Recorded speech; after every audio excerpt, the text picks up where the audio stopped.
Well, Matt, how are you enjoying your, first build-up to a derby?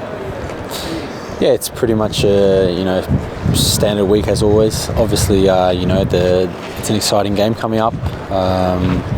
Two Melbourne teams, so it's another derby, and I think Victory have started off really well as well this season. So it definitely will be competitive, and we're just preparing for it tactically and getting ourselves ready.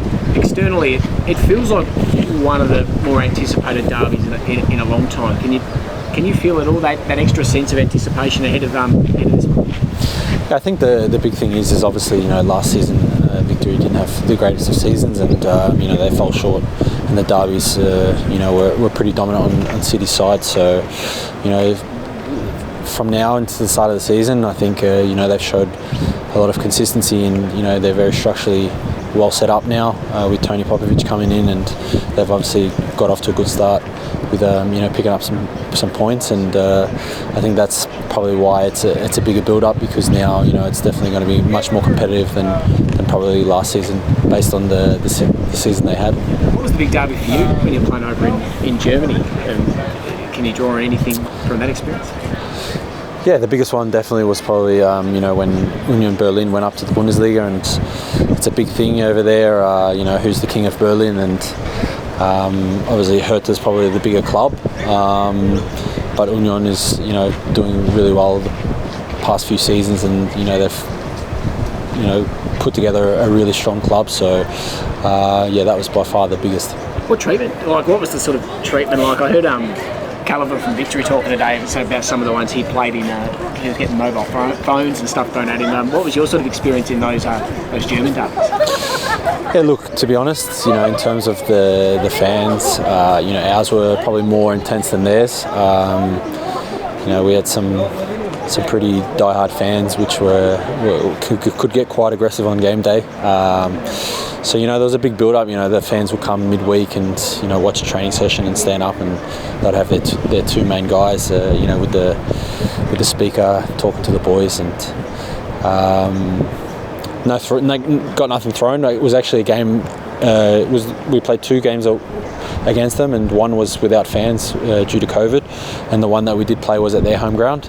And as soon as the game kicked off, our fans blew the flares out, and the game had to be stopped for a few minutes. But yeah, like I said, I think we didn't get anything thrown at us. They were pretty well behaved. It was probably more the Hertha fans that got a bit rowdy. I guess all in all, you're pretty prepared for whatever the Victory faithful. They're obviously not going to throw anything at you, but what they come up with this weekend. Yeah, definitely. I mean, it's part of the game. We're the opposition, and they're supporting their team. So, I've copped it already a couple of times. Adelaide United going back there, whether it was because I played there previously or just because, I'm the opposition team. But it's all part of the game. Sometimes it's good fun, and gets you buzzing for the occasion. Personally, how you sort of felt your early season form has been? Look, it's been okay. I mean, there's still a lot of improving. It's a new club, so a different style of playing, and I think doing a lot of the right things. Just haven't been able to get on the end of chances on goal, or getting that opportunity to put a ball in the back of the net. So I'm just going to continue to work hard, and I think if I keep getting in the right places, that soon enough the balls will fall in my favour. Are you struggling at all, given I guess you had a bit of a disjointed lead in going to Socceroos and coming back like that? Like, did that sort of slowed you, I guess, connectivity or anything like that? I'm not too sure. I think it's it's a bit unfortunate that as soon as the season starts, that's sort of like where the window is for the national team. So for the A-League teams, it's not ideal for the players that get selected, and leading up to game one, they're away. So the first game against Brisbane, we arrived Thursday and we had to play Friday with obviously the open game of the season. Look, there's always things that can get in the way, but it's just about overcoming them. And we're all professional enough to get ourselves ready, and we were well informed going to the games leading up to who we're playing against. Conor Metcalf described it as a complicated system to learn. Have you found that at all as you sort of, I guess, come on board? Yeah, it's just different, obviously, there's the FIFA windows overseas, so majority of the leagues go on pause for the international break, and unfortunately that's not something that happens over here in Australia, so it's definitely something that I'm going to get used to, and it's also, unfortunate in the sense that, you miss games when you have to go away, so you're sort of stuck in the middle where, of course, you want to go and represent the country, and it's important to try to qualify for the World Cup, but in saying that, you miss important games throughout the season, and I don't know how it's going to go in the future in terms of if they're looking to change it and have FIFA windows, but I don't see why not. Majority of clubs, as I said, do it, and they have their breaks, so it would be nice to have that as well in the A-League. And I guess last year Derby 6-0, 7-0. Do you feel the front three that you are, it's about to click, and we're going to see maybe not a scoreline quite like that, but something similar soon?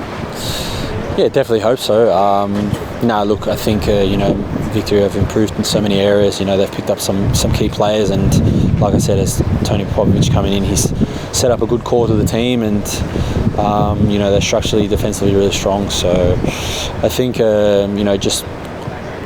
what I've felt in the majority of the games that we've played so far, I think the Melbourne City's earned a lot of respect to the clubs, the opposition, and a lot of them try to sit deep and avoid us getting a lot of chances on goal. So for us, it's key to just be patient and keep the ball moving, and try to control the game and wait for those opportunities to come in the game. And like I said, it's frustrating at times, of course, because you have all the ball, but you don't really get too much chances on goal.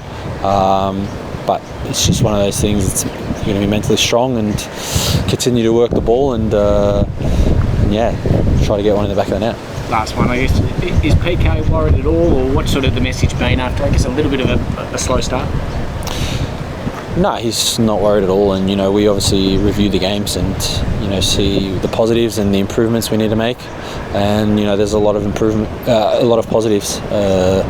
Like I said, teams are sitting quite deep against us, and there's very little space to break through, and it's the split second of the final decision, the final pass, which makes the difference. And like I said, if we can keep improving and we keep working on it, I think it's only a matter of time before it clicks.